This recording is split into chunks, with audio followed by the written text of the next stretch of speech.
दोस्तों सोचिए, अगर एक ईमानदार अधिकारी भीड़ भाड़ में बिना किसी सरकारी गाड़ी और सुरक्षा के बिल्कुल आम लड़की की तरह मोटरसाइकिल पर निकल पड़े तो लोग क्या सोचेंगे। आज की ये कहानी उसी हकीकत को उजागर करती है, साहस, सादगी और इंसाफ की वो मिसाल जो आपको सोचने पर मजबूर कर देगी। लेकिन एक रिक्वेस्ट है, कृपया इस वीडियो को आखिर तक जरूर देखना, वरना आपको इस कहानी का असली मतलब समझ नहीं आएगा। और अगर ये कहानी आपके दिल को छू जाए तो वीडियो को लाइक कीजिए और चैनल स्टोरी वाला YT को सब्सक्राइब कीजिए। और आपका एक लाइक और एक सब्सक्राइब हमें बहुत मोटिवेट करता है ऐसी ही कहानियां बनाने के लिए, और इसे अपने दोस्तों तक जरूर शेयर कीजिए। चलिए शुरू करते हैं कहानी।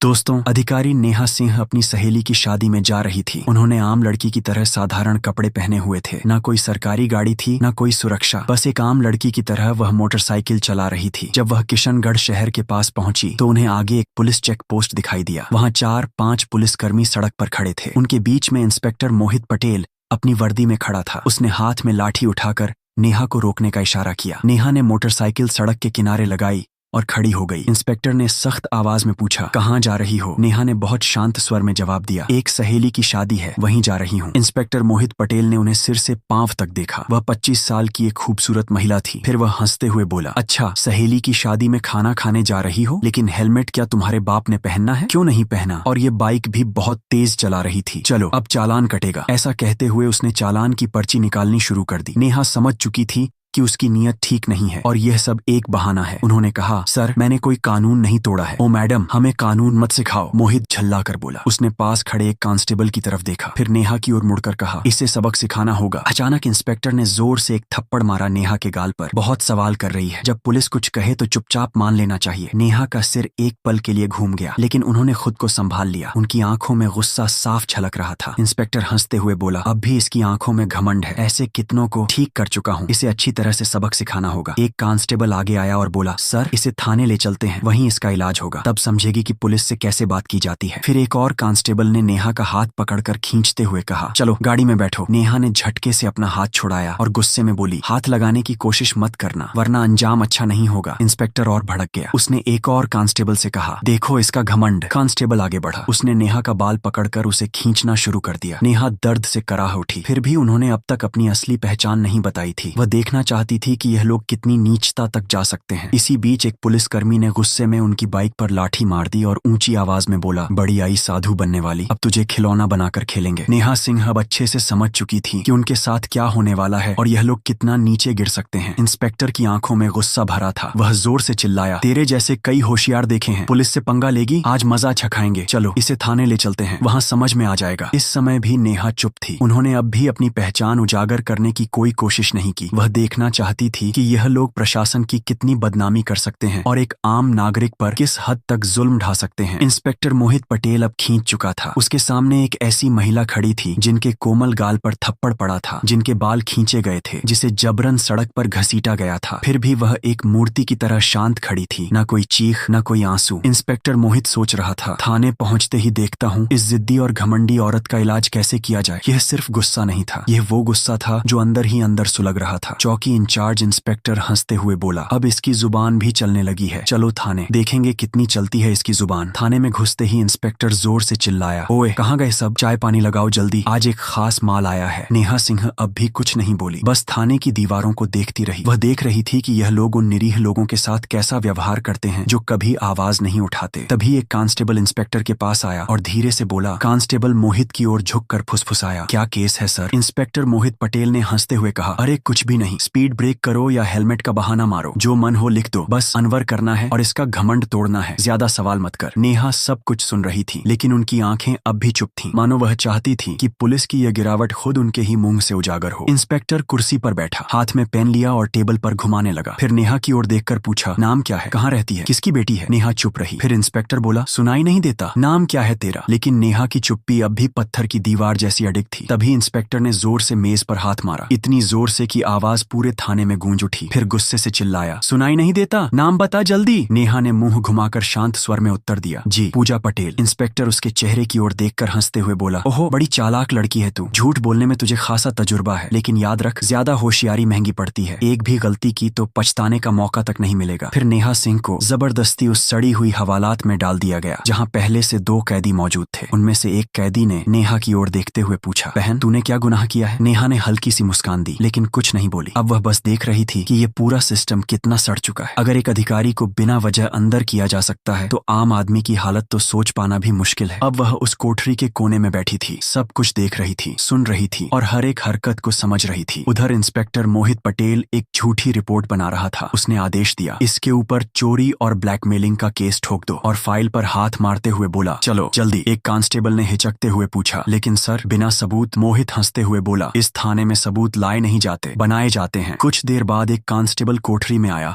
और नेहा के कंधे पर जोर से हाथ मारा। तभी इंस्पेक्टर मोहित पटेल ने भी हाथ उठाया ही था कि अचानक दरवाजे पर एक भारी कड़क आवाज गूंजी, रुको। सभी लोग घूमकर दरवाजे की ओर देखने लगे। वहां सीनियर इंस्पेक्टर राजेश वर्मा खड़ा था। उसकी छवि बाकी अफसरों से कुछ बेहतर मानी जाती थी। वह अंदर झांका और महिला की हालत देखकर उसके माथे पर बल पड़ गया। उसने सख्त स्वर में पूछा, यह सब क्या हो रहा है? मोहित हंसते हुए बोला, सर एक सड़क की औरत ज्यादा अकड़ दिखा रही थी, सबक सिखा रहा हूँ। राकेश ने नेहा को ध्यान से देखा। उनका व्यवहार किसी आम महिला जैसा नहीं लग रहा था। उसने पूछा, इसका अपराध क्या है? मोहित थोड़ा घबरा गया और बोला, अब सर चेकिंग में बदतमीजी कर रही थी। अब राकेश को शक होने लगा। उसने नेहा से सीधे पूछा, तुम्हारा नाम क्या है? नेहा फिर भी चुप रही। मोहित हंसते हुए बोला, देखिए सर, नाम भी नहीं बता रही है। अब राकेश पूरी तरह सतर्क हो गया। उसने सख्त आदेश दिया, इसे अलग कोठरी में रखो अकेले। मोहित चौंक गया। लेकिन सर, राकेश ने कठोरता से कहा, मैं खुद इसके पास रहूंगा। उसके आदेश पर नेहा को एक और अलग कोठरी में ले जाकर बंद किया गया। वह कोठरी पहले वाली से भी ज्यादा बदबूदार और अंधेरी थी। नेहा ने चारों ओर नजर दौड़ाई। एक कोने में एक टूटी हुई मेज पड़ी थी और पास ही एक जंग लगी लोहे की छड़। अब वह इस सड़े गले सिस्टम का असली चेहरा और भी करीब से देख रही थी। हर एक पल उनकी आंखें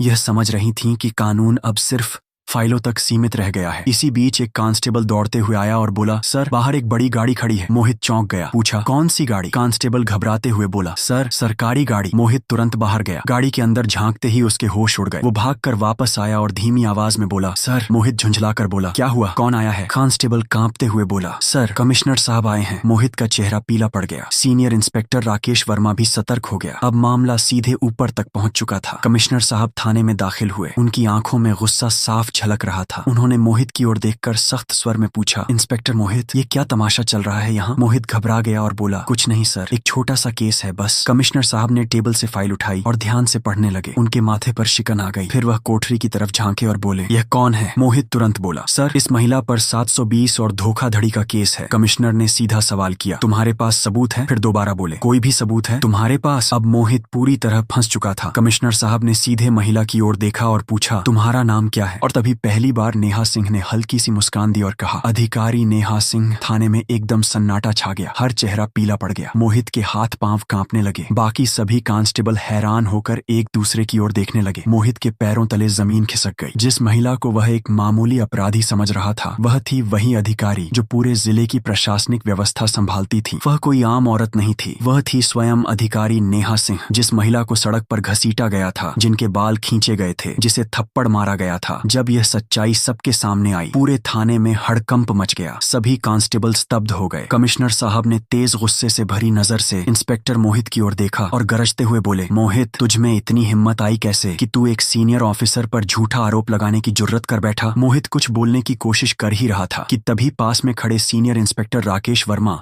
जोर से बोले, सर मैंने पहले ही कहा था कि यहाँ कुछ ना कुछ गड़बड़ है। अब मोहित पूरी तरह अकेला पड़ चुका था। तभी पहली बार नेहा सिंह ने अपनी शांत लेकिन दृढ़ आवाज में सीधा फैसला सुना दिया, मोहित अब तेरी नौकरी गई, तेरा सस्पेंशन पक्का और तेरे खिलाफ अब केस भी चलेगा। यह सुनते ही मोहित का चेहरा जैसे सफेद पड़ गया। सांस अटकने लगी। बाकी पुलिसकर्मी भी उससे नजरें चुराने लगे। राकेश वर्मा ने तुरंत आदेश दिया, हवलदार साहब इसे पकड़ो और लॉकअप में डालो। लेकिन तभी मोहित ने अपनी जेब से एक मुड़ा हुआ कागज निकाला और मुस्कुराते हुए बोला, रुको मैडम, यह पहले देख लो, फिर जो करना हो कर लेना। उसने कागज आगे बढ़ाया। कमिश्नर और नेहा दोनों की नजरें एक साथ उसकी ओर गईं। मोहित बोला, यह लो मेरा ट्रांसफर ऑन ऑर्डर। 3 दिन पहले ही मेरा तबादला हो चुका है। अब चाहे तुम जितना भी गुस्सा करो, मुझे नौकरी से नहीं निकाल सकती। पूरे थाने में फिर एक बार सन्नाटा छा गया। नेहा ने वह कागज हाथ में लिया और ध्यान से पढ़ा। कमिश्नर ने राकेश वर्मा की ओर तीखी नजर डालते हुए कहा, जाओ देखो ये कागज असली है या सिर्फ दिखावा। राकेश ने कंप्यूटर रिकॉर्ड खंगाला और फिर सिर उठाकर बोला, सर ये असली है, लेकिन अब तक इसने नए इंस्पेक्टर को चार्ज नहीं सौंपा है। यानी अभी तक यहाँ का आधिकारिक इंस्पेक्टर यही है और सारे कुकर्म इसी के कार्यकाल में हुए हैं। अब इसे कोई नहीं बचा सकता। नेहा सिंह ने मोहित की आंखों में आंखें डालकर कहा, अब तेरा नया ठिकाना वहीं होगा जहाँ तू दूसरों को डाला करता था। कमिश्नर ने भी सिर हिलाकर उनकी बात पर अपनी मोहर लगा दी। जैसे ही 2 कांस्टेबल उसे पकड़ने आगे बढ़े, मोहित फिर से चाल चल गया और जोर से बोला, रुको मैडम, मैं अकेला नहीं हूँ। क्या आपको लगता है कि सारा दोष सिर्फ मेरा है? फिर वह थाने के बाकी पुलिस वालों की ओर इशारा करते हुए बोला, ये सब मेरे साथ थे, ऊपर तक सब शामिल हैं। इतना कहते ही कुछ पुलिस कर्मियों के चेहरों का रंग उड़ गया। सीनियर इंस्पेक्टर राकेश वर्मा हालात को भांपकर एक एक करके सभी की ओर शक की नजरों से देखने लगे। नेहा सिंह ने शांत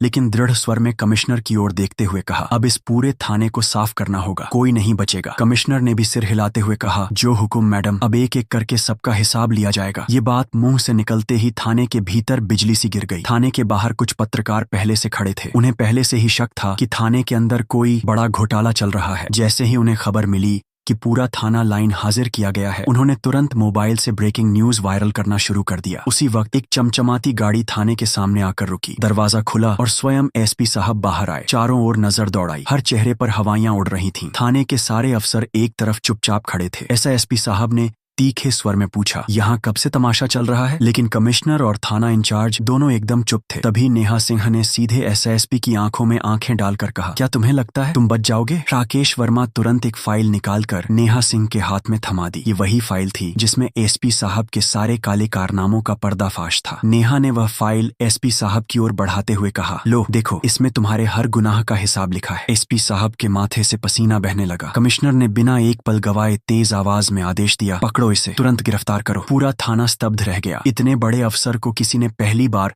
खुलेआम इस तरह चुनौती दी थी। एसपी की गिरफ्तारी के साथ ही पूरे जिले में तूफान आ गया। मामला दिल्ली तक पहुंच गया। मुख्यमंत्री तक खबर पहुंच चुकी थी और वहां से सीधे आदेश आया कि जिले में जितने भी अफसर मिलकर गड़बड़ कर रहे थे, सबको गिरफ्तार करो। अगले 2 ही दिनों में पूरे जिले से 50 से ज्यादा पुलिस अफसर, 20 से ज्यादा बड़े अधिकारी और कुछ राजनीतिक नेता भी गिरफ्तार कर लिए गए। किशनगढ़ जिले की हवा ही बदल गई। अब चारों तरफ सिर्फ एक ही नाम था, अधिकारी नेहा सिंह। उनकी ईमानदारी और साहस की चर्चा हर जुबान पर थी। वह महिला जिन्होंने पूरे सड़े गले सिस्टम को हिलाकर रख दिया था। अब शासन में एक नई गति, एक नई सोच और सबसे अहम एक नया डर आ गया था। अब कोई भी यह नहीं कह सकता था मुझे कुछ नहीं होगा। नेहा सिंह का काम पूरा हो चुका था। उन्होंने साबित कर दिया था कि अगर मन साफ हो, नियत सच्ची हो, तो पूरा देश भी बदला जा सकता है। तो दोस्तों, ये थी अधिकारी नेहा सिंह की सच्चाई और साहस से भरी कहानी। एक ऐसी कहानी जिसने पूरे सड़े गले सिस्टम को हिलाकर रख दिया और साबित कर दिया कि हिम्मत और ईमानदारी से बड़ा कोई हथियार नहीं होता। अब सोचिए, अगर हमारे समाज में हर कोई नेहा सिंह जैसी हिम्मत दिखाए तो क्या बुराई टिक पाएगी? क्या भ्रष्टाचार, अन्याय और डर कायम रह पाएगा? अपना जवाब कमेंट में जरूर बताइए। और हाँ, अगर इस कहानी ने आपके दिल को छुआ हो तो वीडियो को लाइक कीजिए, चैनल स्टोरी वाला YT को सब्सक्राइब कीजिए और अपने दोस्तों के साथ शेयर करना मत भूलिए, क्योंकि आपकी छोटी सी क्लिक हमें और भी हिम्मत देती है ऐसी कहानियां आपके लिए लाने की। मिलते हैं अगली कहानी में, तब तक याद रखिए, सच्चाई और इंसाफ कभी हारते नहीं।